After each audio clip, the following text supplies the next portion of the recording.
നിസ്കരിക്കാൻ തോന്നുന്നില്ല, മനസ്സിൽ മടി വരികയാണ്. എങ്ങനെ കൃത്യമായി നിസ്കരിക്കാമെന്ന് ഞാൻ പറഞ്ഞു തരട്ടെ. ഈ കാര്യങ്ങളൊന്ന് ചെയ്തു നോക്ക്. ഇൻഷാ അല്ലാഹ് നിസ്കരിക്കാനുള്ള മടി നമ്മിൽ നിന്നില്ലാണ്ടാവും. 1. ബാങ്ക് കൊടുക്കുന്ന സമയം നമ്മൾക്ക് തോന്നും ഇനിയിപ്പോൾ നിസ്കാരം പിന്നെ ആക്കാമെന്ന്. ആ ചിന്ത വരാതെ നോക്കുക. അങ്ങനെ വന്നാൽ ഉറപ്പിക്കുക ശൈത്താൻ നമ്മെ പിഴപ്പിച്ചുകൊണ്ടിരിക്കുന്നു എന്ന്.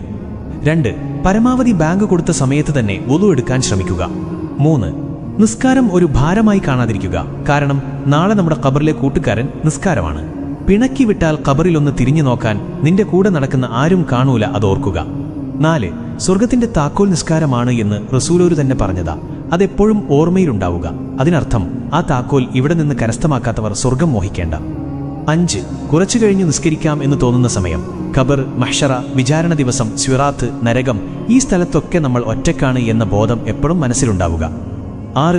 പിന്നൊന്ന് ഉറപ്പിക്കുക, നിസ്കാരം ഉപേക്ഷിച്ചാൽ ഈമാൻ കിട്ടി മരിക്കൂല, ഈമാൻ കിട്ടാതെ മരിച്ചാൽ നരകം ഉറപ്പിക്കാം, റബ്ബ് കാത്തുരക്ഷിക്കട്ടെ, ആമീൻ. 7.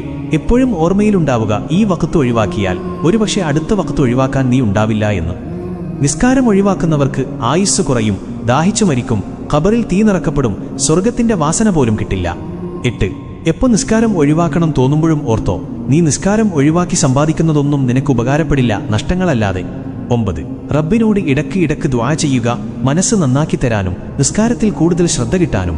10. ആയത്തുൽ കുർസി ഓതുക. ഇപ്പൊ നിസ്കരിക്കണ്ട, പിന്നെ നിസ്കരിക്കാമെന്ന് തോന്നുന്ന സമയമൊക്കെ ശൈത്താന്റെ കെണിയിൽ നിന്നും രക്ഷിക്കും. 11. എപ്പോഴും ഓർക്കുക, നിസ്കാരം അത് ഏതൊരു കാര്യത്തിന്റെയും അടിത്തറയാണ്. ആ അടിത്തറയില്ലെങ്കിൽ ജീവിതം തകിടം മറിയും. 12. ദിവസവും ഒരു 10 വട്ടമെങ്കിലും സ്വലാത്തുൽ ഫാത്തിഹ പതിവാക്കുക. ഇത് മനസ്സിനെ നന്നാക്കും. ഇങ്ങനെയൊന്ന് ചെയ്തു നോക്ക്, ശരിയാവും ഇൻഷാ അല്ലാഹ്.